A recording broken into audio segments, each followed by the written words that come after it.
There saw Arjuna standing fathers and grandfathers, teachers, uncles, brothers, sons and grandsons as also companions, and also fathers-in-law and friends in both the armies. When the son of Kuntī, Arjuna, saw all these kinsmen thus standing arrayed, he was overcome with great compassion and uttered this in sadness.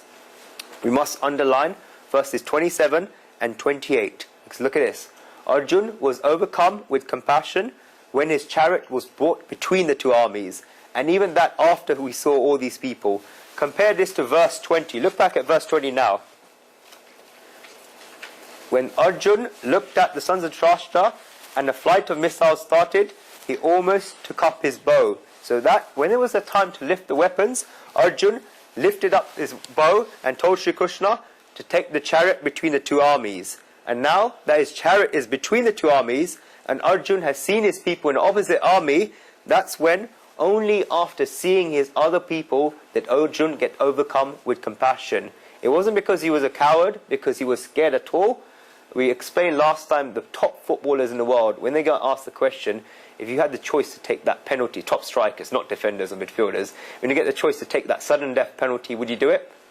All of them say yes. In the interviews they've said yes, because that's what they live for. They're top in their field, and that's what they've trained. All those years of training, they're not scared. They are scared and nervous, but they love it. Arjuna he didn't want to go into war because we explained last time their efforts were made to avoid war. Arjuna was not scared. It was only when he saw his family and loved ones on the other side. That's how this was his natural reaction. This is a very natural reaction. This chapter has been written beautifully so far, and this is exactly how it should have been written. The reason for this, in ancient times, the wars that took place were very human wars. There was a lot of humanity in those wars. It was very natural when you see your own kinsman on the other side, an opposite side, that you get overcome with compassion. In wars nowadays, technology is developing, but these wars are becoming more inhumane. There's no humanity left in wars. In the Second World War, America dropped 2 atomic bombs in the cities of Hiroshima and Nagasaki in Japan. The people, read the story behind it, the people who dropped their bombs weren't told what was contained in those bombs. They're only told, fly the planes there, when you reach a certain point in this map, press this button and press the red button. The pilots themselves did not even know what would happen when they pressed that red button. They just did what they were told. They were so high up that all they could see on their radar was the map. They couldn't see what was going on in those Japanese cities, as we explained earlier. They pressed that red button and the bombs fell. In the next few days, the world had found out the destruction that was caused, the destructive bombs that had been dropped. So many people had died that you learn from reading books on the bomb that when an atomic bomb is dropped, the heat is so much that people's skin peels off. So many people died. It's like the skin of a banana. It just comes straight off. Thousands of people were killed like this. Even to this day, Japan is affected by this because of the radioactivity. Hasn't escaped from it because the women were mutated and they gave birth to these children who were mutated as well. It's in a lot of Japanese genes, especially in that area. So many houses fell down, but we put destruction of property to one side. The bombs were dropped at 9:20 a.m. in the morning, and when day started, people were leaving their houses. The husbands told their wives they were coming later in the evening. The fathers told their children, I'm going to buy you a present, I'm going to come back in the evening. And then all those wishes were destroyed when that bomb was dropped. Everything was finished. Those men did not return home. When those aerial photographs were printed in the newspapers all over the world, the people who had dropped those bombs realized the effect of what they did, and those people find out what happened when they pressed those red buttons. At that time, those pilots went mentally insane. When they found out that they were responsible for the destruction that was caused, they lost their mental balances. They became mad and they started torturing themselves. They had to be put into asylums and mental hospitals. Even when they were put into prisons, as soon as they found any sharp object, they tried to torture themselves and stab themselves. Then they were tied with chains. When they had those chains, they tried to hang themselves, but that didn't work. So what happened? These people, these old pilots, had to be tied up, and ultimately that's how the pilots died, because they felt that they did not deserve to live because they had killed so many people. Ultimately, That's if they had showed those pilots that here is Hiroshima, here is Nagasaki, if they had said that thousands and thousands of people are going to die as soon as you drop the bombs, and as soon as you press that red button, would they have dropped the bombs? No. If they had shown the faces of those Japanese people, of those men, of their wives, their kids, and those children who's going to be orphans, those wives that are going to be widows, all those people that are going to lose their lives, would those people have dropped their bombs? No. As soon as technology is developing, the wars are becoming more and more inhumane. It's a relief that there's no more nuclear wars that have been fought, because there was a Cold War going on between America and Russia that most people in this room are too young enough to remember. Both these countries had military points all around the world. For example, America had Pakistan as an ally. Russia had invaded Afghanistan, so America had its nuclear base in Pakistan, and Russia had one in Afghanistan. If a call had been made to Pakistan, nuclear bomb would have been dropped, Afghanistan wiped out. Likewise, Afghanistan call had been made, Pakistan would have been wiped out. Same way from Moscow and Washington. Whatever happened, completely inhumane. In armies, they don't even list people's names, they list numbers. Even today, soldiers are being given numbers as names. When a soldier dies, they don't say this person. Sometimes they do when a guy's done heroic acts. They say this number of soldiers died. You see the headlines, 8 soldiers died, 80 soldiers died, 800 soldiers died. The number goes and not the person. There are no feelings with numbers. When someone says 300 soldiers are killed, you can just replace it with 400 others. But in ancient times, what the people who Arjuna was facing were humans. This was a human war. This was a lot of humanness in the war, and hence this reaction of Arjuna is natural. Another thing as well, on the battlefield of Kurukshetra, there are 3 levels of people. Even in life, there are 3 levels of people. The first are the levels of animals, the next are the levels of humans, and next are levels of gods. Animals, humans, God. An animal is without thought. An animal doesn't think what he's doing. Duryodhana is in this category because Duryodhana was thoughtless. He wanted war no matter what. Many people would die, but it did not matter to him. He was thoughtless. He's a level of the animal. He has stooped to level animal.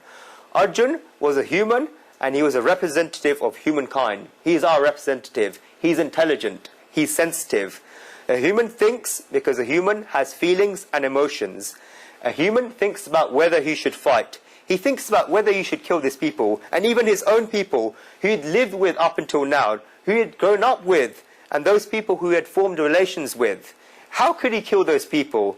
He thinks about this, and that is why Arjuna is so sensitive. And it's very right that Arjuna would think about this. We're human beings as well. We would think about this if our own people are on the other side.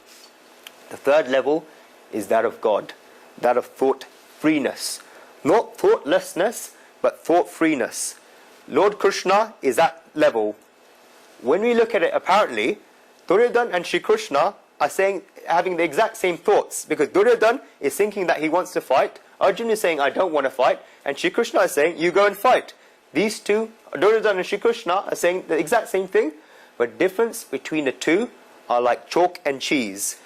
Because Shri Krishna, Duryodhana is saying without thinking that he wants war, but Shri Krishna has transgressed beyond thoughts. Thoughts have characteristics when you try to understand them spiritually.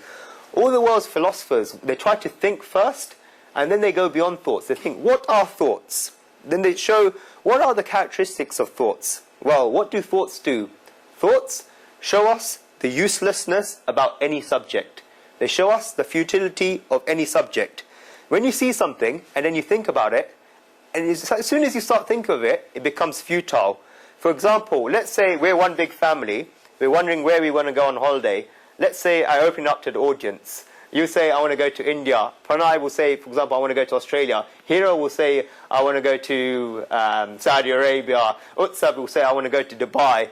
Jay will say, I want to go to Peru. We'll argue for hours and hours and hours. These thoughts will be running around. And then what will happen at the end? The whole family will go away after 4 hours having reached nowhere, because this chain of thoughts, just getting the uselessness, that's what happens. So many thoughts come, people get tired, they go to sleep having reached nowhere. But what about, if this is the characteristics of thoughts? Thoughts show you the futility of anything.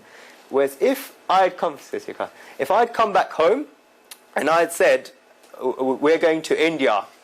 Okay, let's decide, let's do the plans. One of you do the flights, one of you pack the bags, do this. Look what happened. We made a decision. All those thoughts outside the window because we've made a decision at the beginning. This is what Sri Krishna was. He was free of thoughts. He knew what to do in any situation. Same thing happens, like when guests come to your house and you start debating about foods, you just completely make the enjoyment of the food go away. Even if you've cooked the most tasty dish, as soon as you start debating, that dish will look useless. That's what thoughts do. They show you the futility. A lot of people, you may have recently start doing exams. As soon as you start to get up for revising, you start thinking about, oh, it's too cold, let's change the conditions. That's what thoughts do. They show you the uselessness. But the difference between Duryodhana and Shri Krishna, Duryodhana immediately decided what to do without thinking. He was a level animal. Shri Krishna knew exactly what to do, and that's the purpose of the Gita. A person comes to that stage where the thought itself is futile. That's a very, very high level where after thinking and thinking, the person realizes that thoughts are useless. It's at that stage where the person becomes thought-free, and Shri Krishna is that level, thought-free. What does a thought-free person do? He faces the situation with a brave heart. Thoughts always give you the option of leaving that situation. A person who is thought-free never thinks about leaving the situation, but faces this. Shri Krishna is at this level. Arjuna is in the middle, Duryodhana is behind and in a hole, and Shri Krishna is high up. Humans always have this problem of being in the middle, and because they're in the middle, they have this tension. They don't know whether they should go this way or that way, or how they can get peace.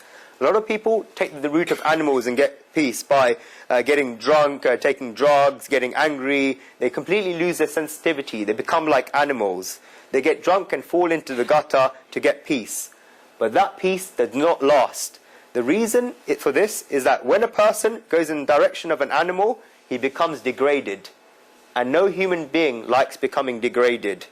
So there's another way, and that's walking towards the Lord. Whatever you want to call God, Shri Krishna, Shri Ram, Allah, God Almighty, whatever you want to call God, that's going away from that thing of being degraded and going towards the Lord. Majority of people take this, what we call a shortcut, from being to the level of thinking, but going into thoughtlessness instead of being thought-free. They fall in the direction of animals. They get peace for a little while, but when their thoughts come back again, they lose that peace and get disturbed again. So what do you do again? Become degraded again. There's only one way in which you do not have to retrieve your steps. This level animal, you retrieve your steps and you fall back. There's only one way to get out of this, and that's marching towards godless, whatever you want to call God, if you even want to call it the universe. Marching towards thoughtlessness. And whenever these people go towards that direction, they always get peace in life. And I'm saying this from practice, from experience. And Guruji says this through practice and experience. The aim of Sri Krishna, the Gita, is to do that one thing, to get Arjuna from that state of thinking towards the state of thought-freeness.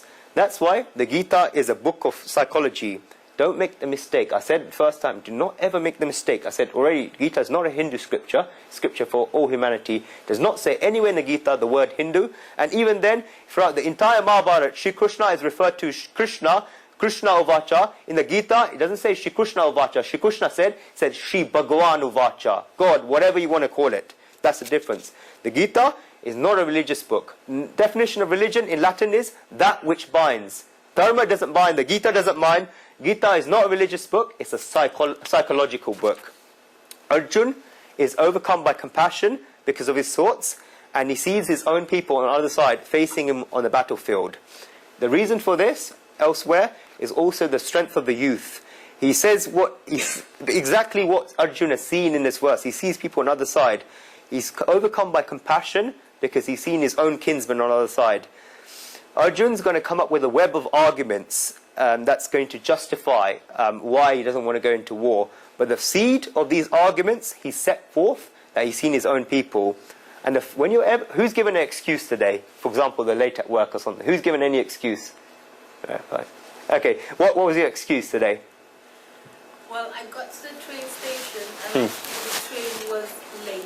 So Okay. that was my excuse. But actually, I woke up late. Ah, that's it. Exactly. See? The first reason is always a reason. If someone comes in late, everyone's annoyed with that person, and they're asking, why did he come late? He may say, I was late in waking up. then you say, I got stuck in a traffic jam, I was late, my train was late. But the root cause is that he woke up late. In the same way, the root cause of this is Arjun's going to come up with various reasons. We see the root cause now, that he saw his own people on the other side. That's what happens. The other reasons were just put forward to justify that initial reason. And so if he had woken up on time, then all those other reasons wouldn't have mattered. And I've been guilty of that. We've all been guilty of that. It was just you did it today. Okay, so this has happened. So in the same way, Arjun said he was sad and overcome by compassion. Firstly, by seeing his own people on the other side. This is the root cause. Seeing his own people. War, remember one thing as you go forward. And remember one thing, whenever anyone asks you something, war was not an unfamiliar thing for Arjun. Until now, he had fought many wars. And he'd always finished the opposition off as if he was slicing vegetables. He dressed up as a woman in the 13th year of his, when he got sent to the forest for 13 years, he defeated the entire Kaurav army dressed as a woman. He was a valorous warrior. He was undefeatable, a valiant warrior, and he was a great fighter. He had never ever thought about withdrawing from fighting. He saw his own people, and seeing your own people turns everything around. Because man is a social animal. Man is always living relatively. You cannot escape from this relatively. A person is a very, very lucky man who's living absolutely. We're always living relatively, not absolutely. The whole reason why this world was created, the whole reason why you're all here, we explained in the 2nd and 3rd chapters in the hymn of creation in the Rig Veda, is mainly because of this relativity, that difference. Whenever we are in a situation, someone always keeps changing that Cartesian frame, and the same thing happens to us. We're always differentiating between ourselves and others. We're always differentiating between useful people, useless people. We're always differentiating between a close person to us and a person that's far away from us. This always comes in the relations that we have. And the same thing happened to Arjun. Whenever he saw that he had to kill his own people, then the effects on his body could easily be seen, that will be described in the next few verses.